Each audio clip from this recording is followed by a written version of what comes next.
Hello! Good morning today. My name is Courtney. I am coming to you from the Aquarium, the Pacific, here in Long Beach, California. I'm joined by my friend Ty. He's the one who's going to be helping us out with changing our background today and going through all of our beautiful fish in Blue Cavern. So if you are joining us today and you want to talk to us about anything we mentioned, you have a question, something you want to add, you can totally do that. You can do that using our link at 562-286-1838. If you're watching this later on, or you just want to sit on your question, you can also email us at live@lbaop.org. So you can text us or email us. Either is fine. We'll try to get back to you. So today, we are going to be talking about some really cool animals. Not these awesome fish, though they are certainly active this morning. But we're going to talk about some mammals, specifically ocean mammals. So we're going to talk a little bit about what makes a mammal. And while we're doing that, we're also going to touch on what makes ocean mammals so special, those adaptations that allowed them to live in the ocean. And we're also going to touch on a few conservation topics, things that we are trying to do here at the aquarium or with our partners or just on a global level to try to conserve these amazing animal species. So when we're talking about mammals, like I said, we're going to go over what makes a mammal. Here at the aquarium, we have a way to remember all the traits of a mammal. And here's a beautiful example of one of the mammals we have at our aquarium. It's our California sea lions. So I'm going to head over to my board. So the way we remember what makes a mammal is the word whale. Oh, let me write it down here. A whale. Does that mean every mammal is secretly a whale? Nope. But we're going to use each letter in this word to help us remember a trait that all of these mammals have. So first is that letter W. So that letter stands for warm-blooded. Head back to our beautiful mammals. Yeah, every mammal is warm-blooded, so that means our ocean mammals, like those sea lions we were looking at earlier, and us, and this beautiful harbor seal, all are warm-blooded. That means our body's able to keep us warm. You can observe this on a cold day when you walk outside.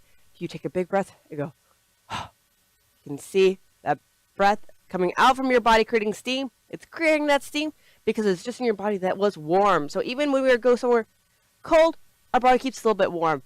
And that is as opposed to reptiles. They have cold blood, and so that's why you'll often see them just laying out in the sun. They have to be somewhere warm in order for their body to be warm at all. Their body can't create heat, so they have to be somewhere warm to get that heat. But even then, our ocean mammal friends, they live in a place that's a lot colder than where we live. Us humans, we can live in a lot of different places, whether it's cold or hot, and we have a few things to help us do that.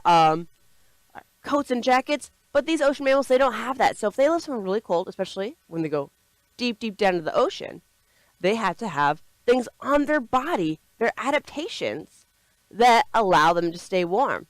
I'm going to step to the side for a bit, and let's talk about this beautiful seal, because it has one example that I want to talk about, something that keeps it warm. So take a look at the seal. What do you notice? Is its body is like really thin and gaunt? No, it's pretty big, right? It's pretty big and lumpy looking, and that is because of all of the blubber all over its body. So blubber is a big layer of fat that a lot of ocean mammals have all over their body, and this fat helps insulate them. It keeps them warm so that they can dive down super deep into the ocean, and no matter how cold it gets, they can still stay warm. Let's take a look at some other animals, some other ocean mammals that have blubber. We also, another great example of that is our any whale. Oh, it's a beautiful gray whale. So again, these are ocean mammals that have blubber that helps keep them warm. Now there is one ocean mammal that does not have any blubber at all. There's only one. And it's one of my favorite mammals. Oh, there it is. That is our beautiful otter. It's one of our California sea otters. And like I said, they are the only ocean mammal that doesn't have any blubber on their body at all. So what do they do? How are they going to stay warm?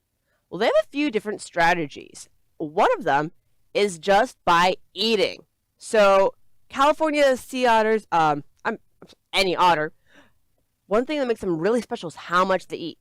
They eat about a fourth of their weight every day. They have to keep eating constantly throughout the day because that's how they stay warm. So otters and us, any other animal that eats, just any animal, they when they eat, their body has to digest it, and that process of digesting food creates energy in their body. That creates heat. So because they're constantly eating, constantly digesting food, they're constantly creating heat in their body that's able to keep them warm. So they don't need a big layer of blubber like other mammals because they're always going to be creating body heat just by eating. Now they have another thing on their body that helps keep them really warm, and actually that's going to be the next letter we add to our list of mammal traits. I'm going to head back to my whiteboard. So the next letter in our word whale is H. And that H stands for hair. And like I was hinting at, that is the other thing that otters use to stay warm. So every mammal has some layer of hair on their body. So you can see me, I'm a human. I have some hair on my arm. And otters have all this hair on all over their body. So this is some otter fur. It's very unique hair. Very unique fur. It's in the thickest, densest fur in the whole animal kingdom. So what makes it so special is just in this small circle, there's millions of hairs there. So like I said, that hair on the otter's body has to be so warm because it's keeping it warm. That doesn't have any blubber. But it also performs another function. So not only does it keep our otters warm, it also keeps them dry. So if you ever come to our aquarium, maybe you see some otters out in the wild at a different aquarium, you might notice them rubbing their face a lot. The reason they do that isn't just because they want to be really cute for us. It's actually a really important thing they have to do throughout the day because rubbing their face actually is how they keep their body warm. So, like I said, rub their face, rub their whole body to try and fluff up their fur so that it can do a better job of keeping water away from their body. So the fur actually creates kind of like a shield around their body that keeps their body dry. And if their body's dry, it's a lot easier to stay warm. And this amazing fur kind of ties into otter conservation. So a long time ago, humans, we didn't have as much technology we have now to keep ourselves warm. So humans started hunting otters for their fur. And we also hadn't thought of ideas like sustainable practices. So people would go hunt otters, and they wouldn't really worry about if there can be more otters there the next season. So these days, a lot of people who fishing think about sustainable fishing. The idea is when you go out to fish, you only take so much. You don't take all the fish that are out there because when you go back, you want the fish to have time to be able to repopulate the fish that you've taken. So like I said, that's a great example of an otter grooming itself, keeping its fur nice and fluffy. So like I was saying, these hunters weren't thinking about that when it came to the otters. So they hunted the otter species down to the point where there's less than 100. So now we've seen the impact that's have on otters' habitats. They're a keystone species, so their presence makes a big difference in habitats like kelp forests, and we've seen degradation of the quality of those habitats rise a lot since otters have since their population has declined. So now we have laws against hunting otters or taking them out of their habitat, and we also have areas that are designated as MPAs, marine protected areas. So those habitats where they live are also protected, so that we protect the habitat as a whole, and especially these otters. But But I want to talk about hair a little bit more before we move on, because if you're like me, you might think of an animal like a whale or a dolphin and kind of think, hey, what do you mean there's hair? I don't see anything that could even possibly look like hair on a whale or a dolphin. Well, when we say every mammal has hair, what we mean is they have hair at some point during their life. If we have a picture of like a whale's mouth, show this off. Oh, perfect. So I'm going to step to the side so you can see this. Now you might notice all these little bumps all over this whale's mouth. So those bumps are actually from when it did used to have hair. So whales and dolphins, when they're born, they actually have these little mustaches all over their face. And what that does is it actually helps them eat when they're babies. So the baby whale, what it's going to do is it's going to use that little mustache to swim up to its mom. And that mustache is going to tickle her belly, and that lets her know, okay, it's time to feed my baby. It is hungry. But then when the whales grow up and they can get food on their own, they don't need to let their mom know when it's time to eat anymore. They could go eat on their own. So the hairs fall out.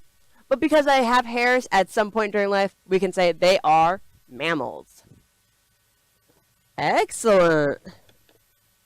And we're going to talk a little bit about what they're going to be eating as babies and as adults later on. So the next letter in our word is A. And that A stands for air. So every mammal needs to breathe air. We need to get oxygen from air. We are not like fish who can just use their gills to get oxygen that's in the water. We have to use our lungs to breathe air.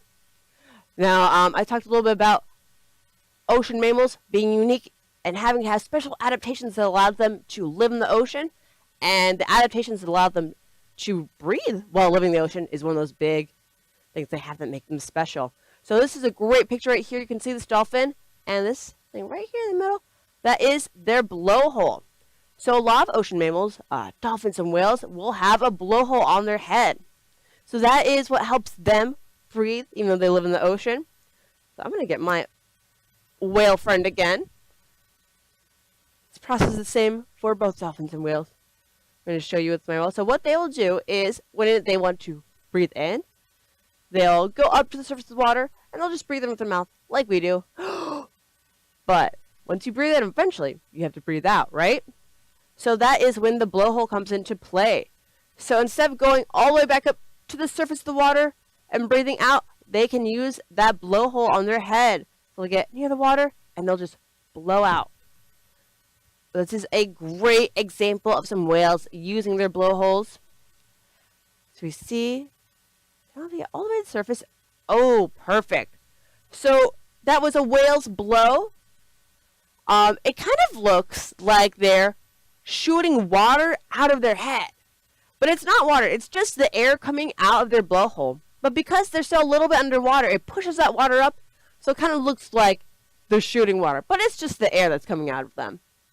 So that is how whales and dolphins breathe. That's how they can breathe even though they live in the ocean. They also do hold their breath a little bit. Do deep dives as well. So they have a few different strategies. Now when it comes to animals like otters, seals, and sea lions, they do not have those blowholes. So they don't have as many options as whales and dolphins do. They just have to hold their breath. And that kind of depends on how long they can hold their breath. So California sea lions, they can hold their breath for about 10 minutes. Our harbor seals, about 30 minutes. So they're both able to go pretty far out into the ocean. Otters can hold their breath to up to 7 minutes. They tend to stay a little bit closer to the shore. Around kelp forests, they're really only going to hold their breath when they're diving down for food. Otherwise, they're going to be floating at the top of the ocean. Now, there are some seals that can hold their breath for way longer. The seal that can hold their breath the longest is the elephant seal, and they can hold it for about 2 hours. So these mammals that can hold their breath for longer are able to go farther out in the ocean and they're what we would call pelagic. That means they're not sticking around the shore, they're getting really far out into the open ocean. Excellent. So let's look at our next letter.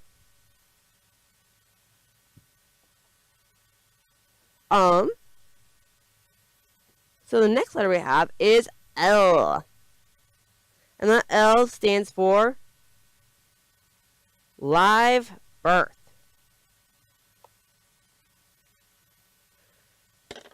So live birth, that means that mammals, when they give birth, their young come out and they're ready to go. So that is as opposed to animals that lay eggs, like reptiles or fish. Once they give birth, those eggs still have to incubate a little bit before the young little baby animals inside them are ready to be born. Oh, this is a great example of one of our baby otters that we have here at the aquarium. So speaking of babies, one thing that we are doing to tie it back to otter conservation, like we talked about earlier, is we have a surrogacy program that we are a part of. We do this with Monterey Bay Aquarium and a few other aquariums. So what we do is, in the surrogacy program, we find baby otters who are separated from their mom, and then we try and take them in to our aquariums and try to raise them there. And while they're at our aquariums, they're going to be raised by our otters who already live here. And our otters get a chance to learn how to be good otter moms. So they get that experience, that enrichment that's really important for any animal that lives at our aquarium. And those baby otters get to be taught the important skills they're going to need to be otters. And what we're trying to do with this surrogacy program is see which otters are going to be able to return back to their habitat out in those kelp forests that we talked about. So not all of our baby otters end up being able to return back to the oceans. A lot of animals that are taken care of by humans, especially that young, end up not necessarily being able to develop the skills they need to be completely independent.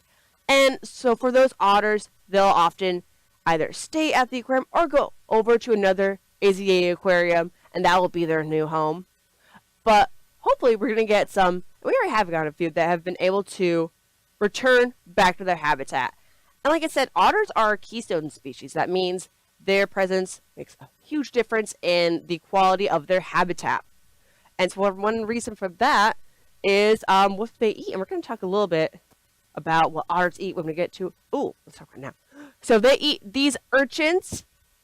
So this is a purple urchin. And this is one of the favorite foods of otters. So urchins, you can see it's on top of this piece of seaweed. That's a little piece of kelp. So urchins eat kelp. They love to eat it. And otters love to eat urchins. But once we take otters out of that equation, like that happened when they're being hunted so vigorously, then there's no other animal that eats urchins as much as the otters do.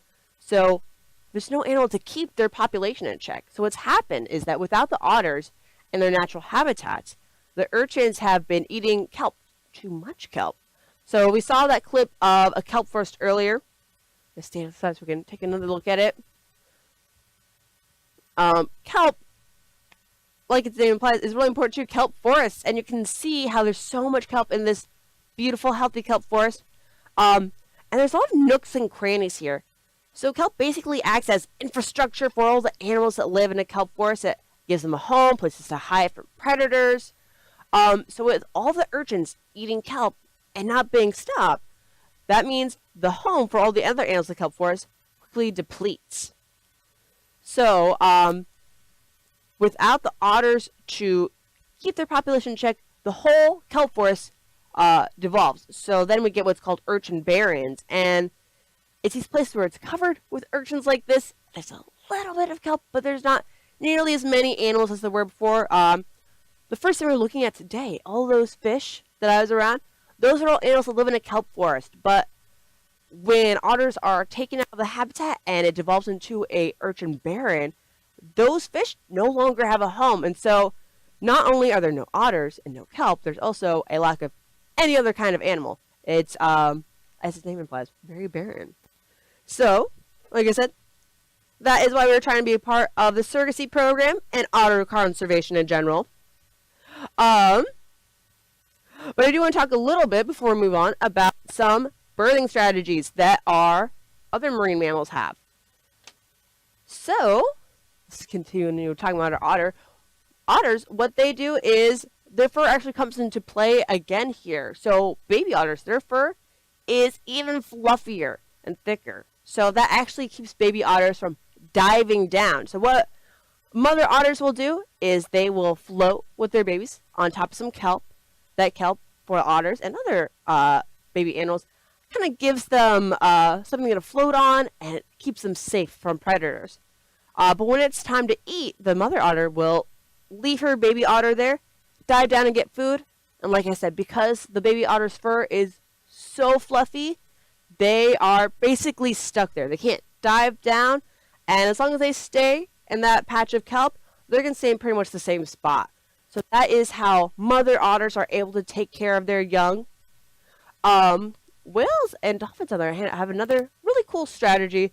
So we talked about how whales and dolphins use blubber to stay warm. Well, when a baby whale or dolphin is born, they haven't yet grown all of that blubber. So they're not going to be able to stay warm in really cold water. So one thing we see these animals do is migrate to warmer waters to give birth. And a great example of this is our gray and blue whales. Those are some whales we see around here. They come by Long Beach on this migration. So they are going from Alaska down to Mexico, and they're going to Mexico for those warm waters to keep their babies warm when they're first born. And they're also going to go to more shallow lagoons. So they can go pretty deep water, but being in a shallower lagoon is another way to protect their baby. There's not as many predators there, and it's a little bit more protected to keep those babies safe. So once let me grab my friend again. So once the baby whale is born, the mother whale is going to immediately start pushing them up to the surface of the water with their nose, so she can help them get that first breath. And they're going to stay in those lagoons in Mexico for a while until the baby whale is ready to make that trek back up north. And then when it's time to give birth again, they'll do the whole thing over again. So these migration patterns are actually a really great thing for us who are interested in whale conservation. So another program we have here at the aquarium is our Whale ID program. And part of that program is watching these whales on their migration. So like I said, we are usually watching grays and blues, pretty whales that come around here. And we have our Whale ID team. They go out on these whale watching boats. And what they do is they try to keep track of what whales they see.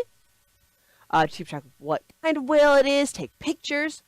And so what we're trying to do with this is keep track of all the whales that we see coming around here, so we can get a better read on how their population is doing by seeing how many there are, when they're coming through here, how many are coming through at what time. We often see the same exact whale come back and forth. One way we're able to identify that it's the same whale is that thing right there. Their tail is a really great asset for this Whale ID program.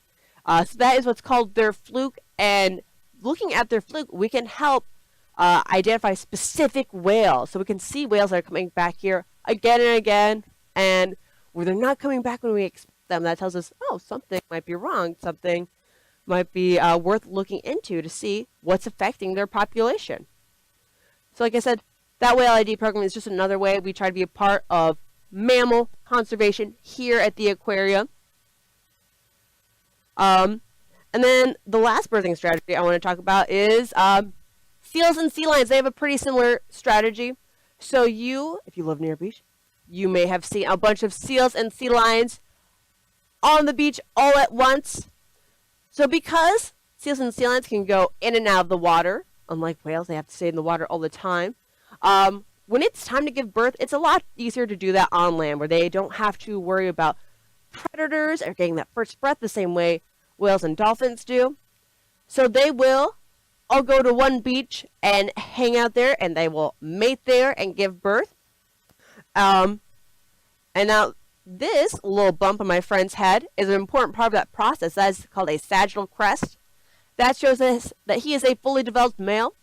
So when you see a bunch of sea lions on a beach, you'll only see one sea lion with a bump like that. So that is a fully developed male, and he is the only one who is going to be having babies that season. And other males will try to usually fight him to become king of the beach. But they're going to try and see who gets to be in control of that beach. And then, this is a great example of elephant seals doing the same thing. For them, they don't have the same kind of sagittal crest, but they usually determine who gets to be in charge by the size of their nose. So they're kind of just gonna stare each other down, kind of yell at each other, and see whose nose is bigger. If they're not able to come to an agreement about that, they might get a more physical fight, but eventually they'll decide who gets to be in charge. So that's how our seals and sea lions handle having babies. So the last thing I want to talk about is that E, and that is E for eats milk. So all mammals have to drink milk when they are young, milk that comes from their mother. And now you might say, what do you mean? Eats milk? Who eats milk? Well, for us that might sound strange, but it actually makes a lot of sense for our whales and dolphins. Their milk is pretty thick, kind of like a bowl of pudding, if you were to put it in a bowl. So we could say they eat milk. Oh, it's a great example of another whale there. So yeah, there we talked a little bit about how young whales and dolphins will use that mustache on their face to get milk from their mother when they're hungry. But then as they get older, marine mammals, they'll start to develop very different eating habits depending on what their food is. So even though they all start off eating milk, they all eventually eat very different things. I want to talk about whales, what they eat and how they eat it. So there are some whales like dolphins and orcas, and they have really sharp teeth, and then so that's a great example. So this is the bottom of an orca jaw. You can see how sharp, let me stand in the middle, how sharp these teeth are. So they're going to eat things that are pretty soft on the outside. So for orcas, once they're fully grown, they're going to be looking for things like seals and sea lions, these other smaller marine mammals. Dolphins, on their hand, they're going to eat things like fish and squid. So similarly soft, but not quite as big. So those are our toothed whales. But Ty had a great picture just a second ago of another kind of whale. Yeah, so you see all those lines in its mouth. That is what, that's called baleen, and that's what some whales have instead of teeth. So I believe this is a humpback whale. It's a great example of a baleen whale. So I am holding some baleen here as well. This is what it looks like, and as you can see, it kind of just grows in its mouth. So for baleen, they're not going to be able to bite into something the same way orcas and dolphins will. What they do is they actually use that baleen to eat tiny stuff like this krill. I'm going to take it over to my document crayon. So they're actually going to use that baleen to filter food out. They're going to big mouthful of water. I'm going to use my whale friend again here to show you this. You can see there are these lines here, and that shows that kind of accordion-like structure on their mouth. They'll get a big mouthful of water, and this will open up and let them get a lot of water. And in that water is this krill, the kind of shrimp-looking things. And then what they're going to do is kind of squeeze their throat closed. And that will shoot all the water out. But then the baleen, like I said, it acts as a filter. And while the water is getting shot out, this krill stays inside. So that is how they get their food. And even though it looks so small, through this process, they're able to get a lot at a time, so they are able to be very well fed. And then we also talked a little bit earlier about otters and what they end up being, those urchins that make them so important to kelp forest habitats. So I hope you had a great time here today. We talked a little bit about what makes a mammal, some adaptations that make ocean mammals so special, and things we're doing here at the aquarium and all over to help protect these beautiful creatures. I hope you had an excellent time. Hope you join us again. I want to thank my friend Tani, and I'll see you later.